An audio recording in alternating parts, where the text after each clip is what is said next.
Hello and welcome to online lecture number 18 for Chemistry 112 during the spring semester of 2020. In this lesson, we'll start a new chapter, chapter 21, which is all about nuclear reactivity. So to put nuclear activity and nuclear chemistry sort of in context from what we already know, in Chemistry 1, one of the things we learned was that most atoms have an unstable number of valence electrons. And in that particular course, we learned the octet rule, which is sort of the motivation that we use to ascribe to atoms to predict how many electrons they will gain or lose, because most atoms will want to have 8 valence electrons, which is the same electron configuration as their nearest noble gas. And this octet rule, to a large extent, allowed us to explain the chemical reactivity of these elements. So for example, sodium has electron configuration of neon 3s1, and sodium would like to lose electrons, would like to lose specifically 1 electron to then take on the same electron configuration as neon. Oxygen, helium 2s2, 2p4, it would like to gain electrons, and specifically gain 2 electrons to now have 8 valence electrons. Because it now has 8 valence electrons, its now electron configuration looks like helium 2s2, 2p6, which then is the same as electron configuration of neon. So keep in mind that in Chemistry 1, because most atoms have an unstable or an undesirable number of valence electrons, they will gain or lose valence electrons in order to have a more stable number. And the octet rule is largely used to predict what that number actually is going to be. With nuclear chemistry then, we find that many atoms, certainly certain isotopes of these elements, have an unstable number and or an unstable ratio of nucleons. And nucleons are nuclear particles, so these are the protons and neutrons. These are the particles that compose the nucleus of the atom. And so if a particular isotope has an unstable either number of protons and or neutrons or an unstable ratio of protons and neutrons, these nucleons, then just like with the elements and their ability to gain or lose electrons, to take on a more stable number of valence electrons, with nuclear chemistry, we can largely explain nuclear chemistry by the fact that if a particular isotope has an unstable number or ratio, it's going to emit radiation, it's going to emit some sort of radioactive particle spontaneously in order to become more stable. So if it has an unstable ratio of protons and neutrons, it's going to emit a radioactive particle in order to change its ratio to a more stable number, if at all possible. And this idea of this unstable number and ratio of protons and neutrons, we'll get into a little bit more in the next lesson, but largely this is going to explain nuclear reactivity. In Chemistry 1, it mostly involved the transfer of electrons, or the gain or loss or sharing of electrons between elements, between atoms. In nuclear chemistry, we're largely going to ignore the electrons and just focus on what's happening within the nucleus. So if we're talking about a specific nucleus of a specific isotope of an element, then it's also referred to as the nuclide. So your textbook uses the term nuclide as well as your homework. So a nuclide is just representing just the nucleus of a particular element. We're not going to worry about the electrons. It's just going to give us some idea as to what the nucleus looks like, which of course involves just the protons and neutrons. So to represent the nuclide, we have this symbol notation, XAZ, where X represents the 1 or 2 letter symbol of the element. A represents the mass number, the total number of nucleons, so number of nuclear particles, so that's the number of protons plus number of neutrons. And Z then represents the atomic number, or just simply the number of protons. Recall that you take the difference between A minus Z. A minus Z gives you the number of neutrons in that particular nuclide. And recall that with isotopes, isotopes are atoms of the same element, which only differ in their number of neutrons. So you could have a carbon 12 and a carbon 13. They're both carbon atoms because they both have 6 protons. That's what makes them carbon. But a carbon 13 atom, carbon 13 nuclide, would have 1 more neutron in it compared to the carbon 12 nuclide. So we can represent carbon 12 and carbon 13 this way. Carbon 12, mass number 12, 6 protons. Carbon 13, mass number 13 with 6 protons. Notice that the actual atomic number and the symbols, that's repetitive information, because if we know the atomic number, we know what the element is. If we know the symbol, we know the element is, and therefore we also know the atomic number. So we can represent that with the symbol notation, and as we refer to, we can also describe it as carbon-12 or carbon-13, where it's the name of the element, a dash, and then the mass number. Because remember, it's the mass number that distinguishes between the nuclide of one isotope and the nuclide of a different isotope. And why this whole talk about nuclides is so important and isotopes are important is because even though these isotopes have practically identical chemical properties, an atom of carbon-12 behaves almost identically, reacts chemically the same as an atom of carbon-13. So largely in Chemistry 1, we didn't really care too much about whether the substance was carbon-12 or carbon-13 or its natural abundance mixture. But in nuclear chemistry, though, isotopes make all the difference. In nuclear chemistry, carbon-12, carbon-13 as we'll see, will have drastically different nuclear reactivities. And that's once again based upon the idea that some of these isotopes will have a unstable number or ratio of nucleons, and some of them have a more stable ratio or number of nucleons, protons and neutrons. So in order to become more stable, a particular nuclide can undergo emit radioactive particles or emit radiation. And there's several different types of radiation. And we'll talk about, I believe, 4 types. Alpha decay is what happens when an unstable nucleus emits a particle consisting of 2 protons and 2 neutrons. So it's often referred to as or symbolized with an alpha symbol. So an alpha particle, symbolized with the Greek letter alpha, is a particle composed of 2 neutrons and 2 protons. So in effect, an alpha particle is a helium nuclide. It's just the nucleus of a helium atom. Beta decay, this is a Greek letter beta with a negative sign. This will happen when an unstable nucleus emits an electron after a neutron changes into a proton. A beta particle, symbolized with the beta sign and the negative sign, is an electron. It's also sometimes symbolized this way: mass number 0, and a -1, so to speak, atomic number. We'll see why that needs to be a -1 a little bit later. And an electron is, this beta particle is produced when a neutron becomes a proton. So we call a neutron, mass number is 1, atomic number is 0. In the nucleus, it can actually convert itself into a proton. But as we'll see with balancing equations, the mass numbers and the atomic numbers have to balance on the reactant side versus product side. So then it emits, to keep everything consistent, a beta particle as part of that process. So notice in a beta particle emission, the number of neutrons will go down by 1, and the number of protons will increase by 1.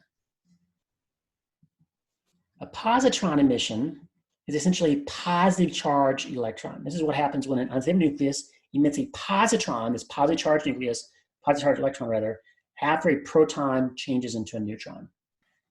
So with positrons, symbolized with a beta sign with a positive sign, this is sometimes referred to or symbolized this way, because with a 1 as atomic number. And this happens when so the opposite here is a proton decays into a neutron with the emission of a positron. An unstable nucleus emits a positron. The number of protons will decrease by 1, and its number of neutrons will increase by 1. Remember, the whole idea with all these types of radiation and others is that we're trying to change either just the raw numbers of protons and neutrons and or that ratio of neutrons to protons. And we'll see why that's important in the next lesson. So alpha particles, beta particles, positrons, all these will directly affect both the numbers and or the ratios. And the last type we'll look at is gamma ray emission. And this is when an unstable nucleus emits shortwave high energy photons. So gamma rays is a type of electromagnetic radiation,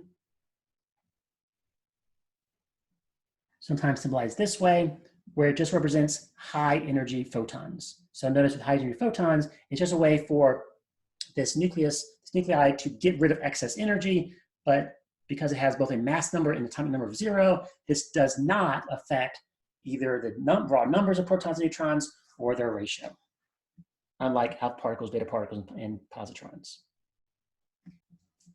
So consideration of looking at these different types of radioactive particles, alpha decay, we have our symbol, and the ionization power for alpha particles is relatively high because these are relatively large particles that have a high positive charge to them.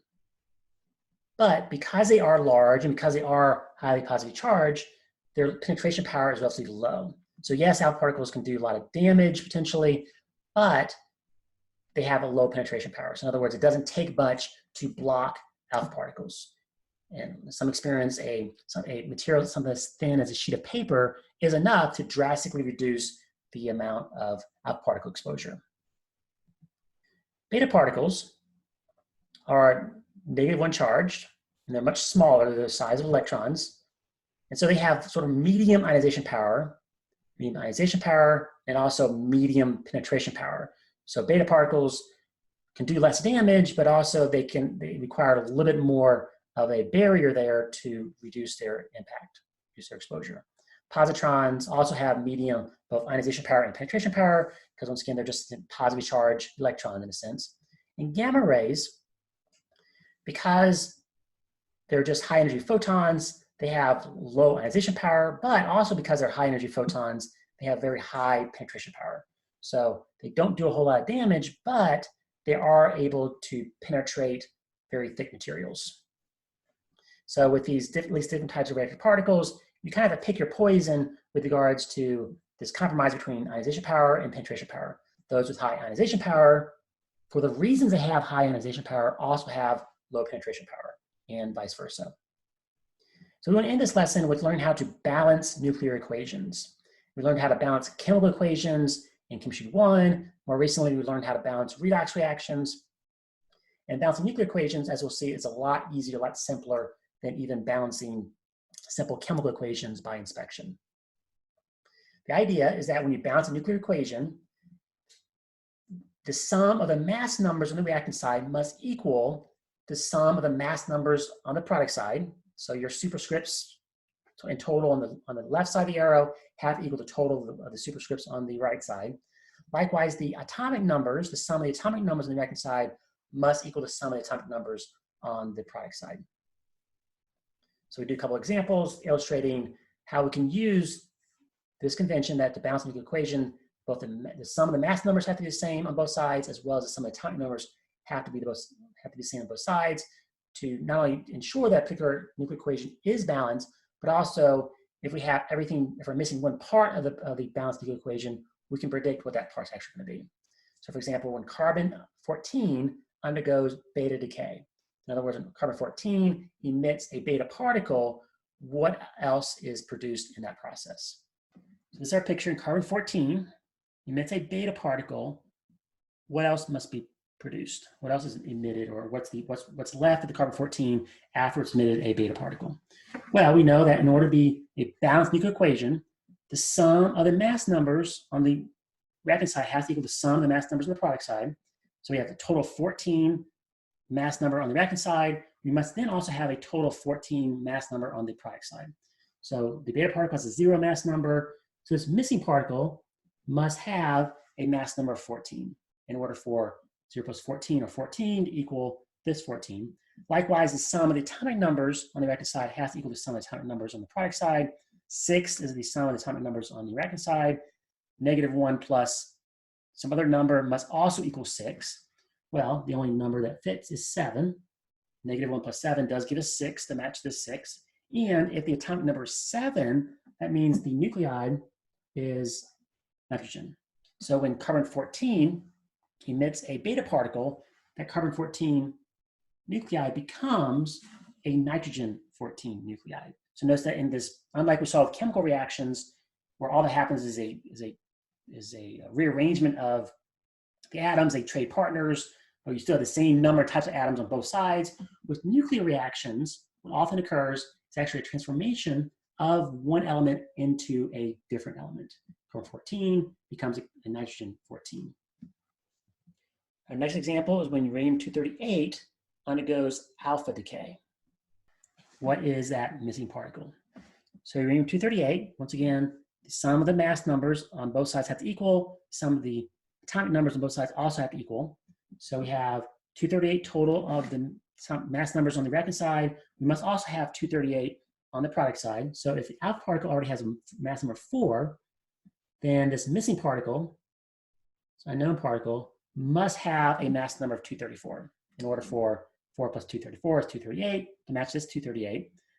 The sum of the atomic numbers also have to equal on both sides, 92 versus 2. This missing particle then must have an atomic number of 90.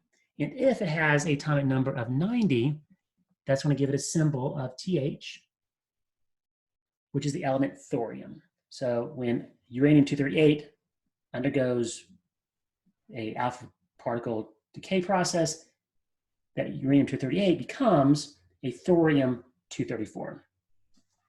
And our next example is what happens when P30 undergoes positron emission.